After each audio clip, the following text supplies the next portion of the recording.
FM 106.3. Only God can stop us now. 106.3 FM.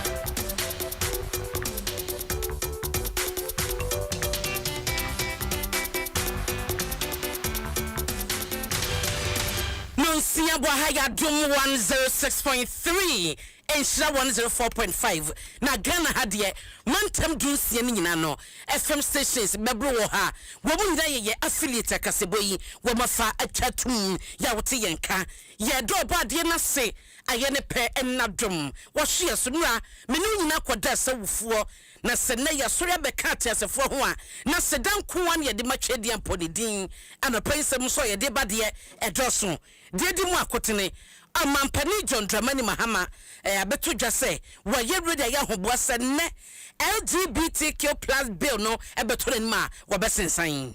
Mbese bedwamu dom kuma no asema woka no ene se afempimienu ene adonu numabam fufuro yi ebae emaburu a wafa won adwuma mu aban anwuma mu a woyi won adi no ebehia se obeye hwemu na ne de obekwa fa won fa mu hodom a wo hwa sika o man no to kika bo mu nya ye wo safa honom 2024 no wode tutu afim afi 2025 a wo mu kire se eswate kura Eco Bank any state housing company akabomu ebesisi adan se de be ya adan bebu ebe fufufu momanfo anya bi atenem nsemi bi kan ho no pay ye de nkyemu esomo esenosia kasebo ewo Adom 106.3 FM so na DBS Industries Limited DBS de sa wo ka edan ene esobo ya wo de sa ye concrete ni ade kra wo de besi udan no a ni nyina no DBS wo hodom den wo chese bo so free promotion no egusuwa ekoso enyama na wieye nti wonye late ene yatimi ko DBS nche kwoto edan so boniema wo no akasa no beko akobo dan so a sa carpenter sika no wo de beso botom won koya wo che what you say kona enso ekonya emfaso na Eco Bank was the Pan African Bank ye dwade bekoso ye sika sembe gina ye bibia betoto amayen Eco Bank ne ma obesia ensi hu kitoa bi na ensi hu na chi no esisenso wodi etua no wagu mama wa wo subo pressure bia eni babia ko bi account no Eco Bank ne na won so mfaso de bebrom de aba ma customers no enya bi Franco Trading Enterprise say your mobile phone eni ho accesses no eye Franco Trading CCTV cameras eye Franco Trading smart TV air condition eye Franco Trading wo mu nyoma boofo into person start business eye mobile phone ni home appliances dia ko Franco Trading na ekoto no do so pom wo koton wi a wonfa so bebre Franco Trading Enterprise wo nyomu enidwa enmakun na boye chidom edin amejeso ene Abena Opokua Ahweneɛ mene Baffuor Owiredu-Amoh Jagre boaze boye chidom yatina bayiwa 05 watwe tum live on Facebook and YouTube yense ensemnase Adom FM 106.3. Only God can stop us now. 106.3 FM. And ye sensem na se free and na sebedwafie obeka ya ansa afim pimbiru ne ajiru 2024 mu honum no asam kese ba ko a na ebeje ne homena sabre so akwa ya bato afe na nyesa afe no mpo de sase o ebobo ba ye fe ye 2023 no de ba ya da ni nyina no akoya oba ne oba na be ma ne be ma ware LGBTQ bofu kakraka kria ne de endien ye frafra na empagifo bi hunu ne se oman ya mamani ya manye kwanya ye fa so tete yen enchechira ye nya ene kwanya ye so ye fa so tete ye ma no enso so sa ne ma no so eyobi man so ade eye broni ade na ebi mu akofa de be wuro man yi mu a cheso man na hwe yi a na ebesai enkwada ya eba emu mema ne emu ma ntide wo se emrasibidwafie bi sɔre na wɔn so ekotia nti ene wɔn ebo adwuma pa ne kasa yi ene interviews ahodoɔ wɔyɛ kyɛ ne adeɛ ɛyɛ ya mekowi akye kropodo mrasibidwafie gitumu wɔn gitumu yɛ na kasa bekodu mampani atena yɛ me nipa bi kɔgye yɛ kɔto taboto so sɛ wuntumi fa nkɔ hɔ mu keka na kunkuron yɛ kɔto aba 2024 ma ban sisa bae na bi kyerɛ sɛ saban sisa mpa ba ɛyɛ adeɛ bɛbo man nyinaa te wɔ simpanyifo hwɛ na wɔkɔ so ade sa bill no ɛyɛ dwuma na ɔmo hyɛbɔ sɛ emrasibidwafie bɛsa tena sɛm no so na ɛno ɛna wokɔ fie hɔ no ma owura Roxin Nelson da Fabakpɔ yɛ no ɛyɛ majority chief whip ɛwɔ hɔnom no ɛkyerɛ sɛ Amampani John Dramani Mahamade wa ye krado wa ye ready say ene yimpo se mrasibidwafie se bill no wo ma ye ho adwuma wie wo ma gye atum wo mo de koma mampani a sada no a wo de ne sa be hyase amana be ye emra e be chichiri obi bia wo mayimu na ekwan ye wo fa so de adwuma no wa ye ahweyie titiw e fa sa ansensem no a ye titie no a enye aniso no ho na ensem bia wo de atudwa na onemia menua beba advancement sa ene di nkomo e wo joy news a PMS press so and what is mampani dia wa ya hoboa wa ye ready bibia ne sabeka wo de sabesha sama na yemra. Boss Sinayariga said the bill should be considered passed because it had been passed. So constitutionally speaking, what is the fate of a bill that was no longer a bill, that had become an act of parliament by pending assent? It was something which we ought to have tested in the Supreme Court. Because a bill only dies with parliament. But this one, it wasn't a bill, it was an act of parliament. And I guess that's what Mama Yarga's good. It was something we discussed and he ventilated. That he had left the domain of parliament. Good. So we had ventilated it. Because you see, in doing these things, it costs money and resources and time and everything. So technically speaking, we are going to go back to spend money, time, resources, parliamentary hours, to go through what we have already gone through. But you can assure that you will pass it. I am saying the person who signs says my pen is ready, the ink is dripping. If you bring it today, I'll sign it the next minute. Will you bring it? We will bring it. Okay. So we want to assure the nation and all the faith-based institutions and religious bodies who are interested, both sides of the major religious organizations, both Christians and Muslims, that this bill will pass it just like we did a year or two ago. Roxin Nelson da Fabakpɔ na what say wakasa no to so mampani da wa ya hoboa wo hye adwuma ekɔ so kosi se wo mo edi to me bi atwemu a ekapa ekomu sika komu nti no wo mo bedandani na wo hye ne totoye na mampani de ne sa hyasema eno so ɔmani nyina hunu se ɔmampani de wo de bibi bedu nanim a sensem bi eti se ye wo so nti wa se Kristofo ni krabofo bɔ se wo mo bedi atum amana yemra. Mrasibidwafie asetena mu no ene ensem bebre na wode agupunu so a wogusu ebobo hu totoa ho adwene na wasimu epo na enam so ama omanga na de ahwe ne yensa atumi aka na wonmo asetena mu no ena Adom kuma no ekandifo owura Alexander Afenyo Martin edi nsem bi etudwa ena o Mr. Speaker asemu de edi kapapa na sese yehwe na mrasibidwafie yetusu anamo ne nyina no ene se ebra yeto abawie afimpimienu ene adunu nan emu no abanfufure eba pepepe ena adwumayefo a woye aban adwuma yefa won mo afimpimienu adunu enan no aban ba pepepe ena chief of staff etwe krata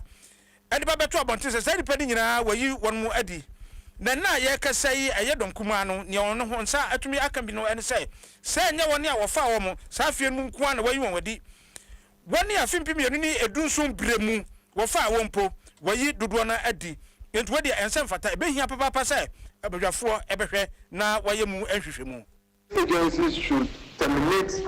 employment of Ghanaian youths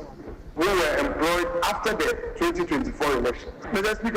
Speaker, we the minority became aware with evidence that there were some excesses in the sense that though the letter was specific that those who were recruited after the 2024 elections, Ghanaian youth who had been employed as far back as 2017 were all dismissed from their lawful employ. Mr. Speaker, the minority filed a motion The motion was admitted by you. The majority leader raised a preliminary objection, which objection was upheld by the first deputy speaker. Mr. Speaker, we subsequently filed a motion for review under the rules of this House, which you admitted. Mr. Speaker, this motion was moved by my good self, seconded by my respected colleague from Opokua. Ora Alexander Fenomakin eye mrasebedwam akikitwa no ekandifo de kasa na kire no na mrasebedwam chiame pani ora agbangbaben ede to so asem ne de hadwen papa pan me ankasa be kai ebra omampani kufo eba aban mu fufuro afempemienu ene baako ebremu wo bae no ene adwumayefo a wo honom yi bebre di National Mobilization Program adwumayefo aban nwayefo bebre ye yiwomadi ye kai ankosiaga bra omampadi milsa wanya ne ba bi konso ba ban mu pepepe afempemienu ene dunkron enkron se bre no mu adwumayefo honom ye yiwom adi ebi court ekoye ankosiaga enti hadwene a esese Ghana yehwe na itusu na mo afisa nya da bia na ban besesa na aban adwumayefo ye bepam won afiri adwuma mu. You call this matter realistic and scheduled for consideration of the House. This thing has gone on since the inception of the Fourth Republic. Anytime there is a change of government, we have people's appointment being terminated. In many cases, unlawfully, and they are not even paid. I remember as minority leader in 2001, all the staff of National Mobilization were dropped. Nothing was paid. Some directors were dismissed. Some even went to the High Court. Rulings were given. Government did not abide by the rulings. And the lawyers struggled and they could not enforce them. The same happened again in 2009. Continued up to date. I mean, we can't keep on this way. We have to improve. So if Parliament has decided to give some guidance as to the way forward, I think it's a good notion that we should create the opportunity for Parliament to have a say. Mbrasebe dwamu chiame pani ora agbangbaben ene yetise wo kasei. Ene na yede ekofa ngo efamu hɔ mo hwa afempim ye no ene adwenu nan ehyehyemu beto dwa ma no dadi se eba no fango ene emu emfaso ne sika o man no enya ekosoro pa 2024 no na ejina $369.25 million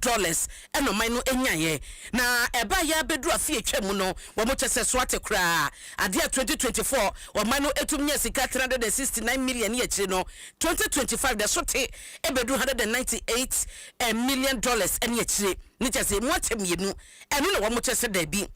enkoye na ede oha kese so betumi aba wodi no so eto nchen a eba no fango na ye kokofa de ba bedru na no naja wo ma wo so no ewo filling station ni ade wo so efofa na wo motonto obi ede ma yen a eno so no wo mo chese eba fom say 2024 no na ejina $144 million and na 2025 ebeja $134 million eno so no esoteye na panyefo bisa se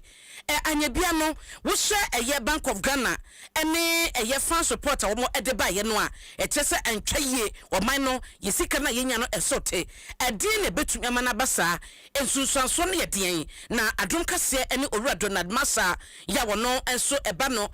fa wo emu edwumadi a waben pa ene wo chese de aba no de enya de mu ohwam nya de edesa na de wo mu hu ni se nipa pi no abroni beka so me investors a wo mo de mu sika ebehim na eno so no etumi bi eboa mo man no esika sem no kwanim na ye ne revenue no ekwanim no bebre na ne etwe wo mo ho wo mamma ne nyina keka ho bi na ama sika nka so maninya no etiko from sa no production now omoye oil fields no do you want to compare previous productions to the current ones now current productions now omoye Ghana oil fields now reduce kakra what my production omoye oil fields no reduce reduction in production would affect the revenues being generated over the period. Secondly, oil prices over that period has also reduced. Immediately, oil price around $80 to $85 per barrel. But I say that's the number 70, 75. depending on where you're buying it. They also can be what revenues no coffee because Ghana no the price normally to oil no it also based on the global prices. Secondly, share production now share pricing now. It means to say in confirm the top young change.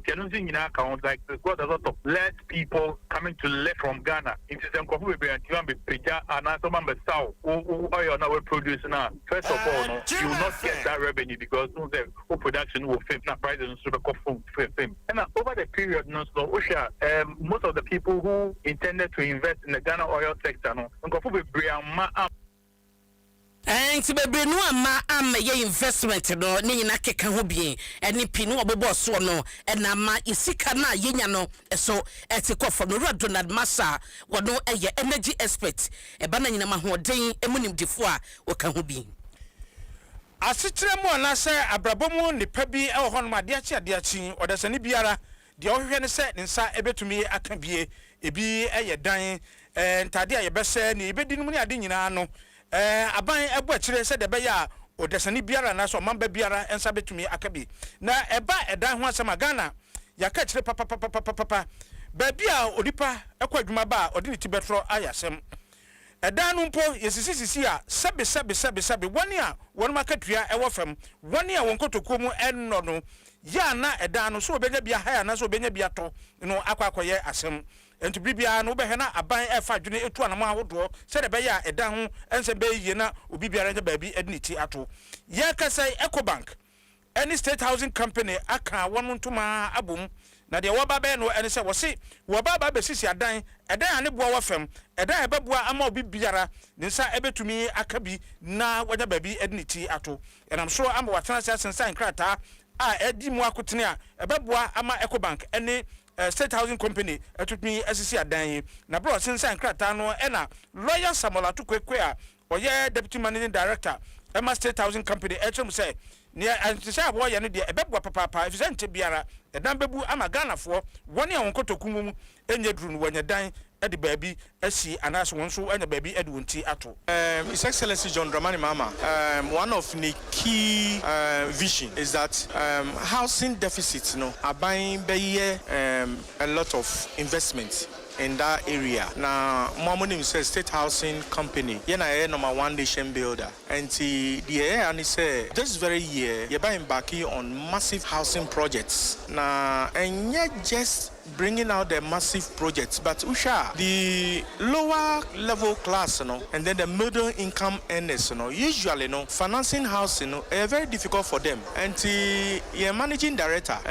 Honorable John Sheriff Bawa, who said no, say yes, you Timmy Bim, na yenhwehwe house financing, more, financing, and a friend of mortgage financing, and to Unisika, Ubi Bim, na Wabemo, Skano, what dino, na Utia Sikano. Kakra over a long period of time in a way that won't mean feel it say ABI is can be war and then for a while no yani Ecobank I started planning on this mortgage financing and then I climax and then you say you signing agreements and MOU na yen consolidate sa relationship and if he housing company the kasa anacho no and executive director and head of consumer banking Ecobank admakuo no emu Tara Square and so editor so say bank ne de waya krado no gina hopintin so beboa amadan ho nsem ayeye wo memu na Ghana fo nyinara atumi atodan asidan ma wonya baabi edwonti ato State Housing ewo adan no to hu dan a weni je ho a Ecobank e be ma loan mortgage e ma wo de age enti de meka che Ghana fo na etie ni say so ohwe na wuni to Ecobank a mesrew ma ona nya ntientia wo Ecobank branch na be bi account na fa salary no na waketua no fa ho na wo sutu meje under the State Housing Corporation Company campaign. Mortgage products na 15 years. But the mechanic say 15 years no and also depending on who age. Say what is say me a wapa 50 ho you to me more 15 years because retirement age 60. It's mortgage bia end with your retirement age. Yeah, the future de bema Ghana for the say you na hwe ho ben sa mortgage a bema wankasa usu wenya wo de Sarah Square, executive director and head of consumer banking EcoBank. Yana yegyina so na anopa no sia kase bono yedi ni nyina si. Kwabena mensa ediwe efri Amasia West wose hwakwan ni nyina aseye enkenka ene mango mpatuam wose hwakwan ni nyekura anti mpanyifo entwe wo madwenem na ho ema wo na wo meboa eno achi so no Roseleni wose Abena Opokua Ahweneɛ ne Baffuor damaseni news yeso yeda se se wanya adaje na waje bre etie yen Steven Twumasi Ankra wose okay dia wo kan dia wadarema wo de menkomanim na menkan foforo Whitney Nyantachiwa ose yamamu nyina ache yaje so woyome Gabriel wose good morning Daniel Tachi Edway enso aba wose Adom News adwuma no ana moye no coach afrane odi aba Kofi Ajiman Blackman odi no wo ha Kokovena Francis Tete ya Prince na mo makadi nyina na kwa Jamra Cecilia Baffuor Odikro GH Master Planner Junior Kintampo Thomas Aka Obem munyina yedamase ese modemo messages no ebaye na Baffuor ye ne nko ai na nakua mo aboaten wo se special birthday enkoma Bernard na echampo apiedo owo Golden Exotic Limited Australia was na kupun shira no kan ho bebre ani ye de wasi DBS Industries Limited EcoBank and a Franco Trading Enterprise in Makwene Boyechidom, Edia Mejeso, ene Abena Opokua. Ahweneɛ, mene Baffuor.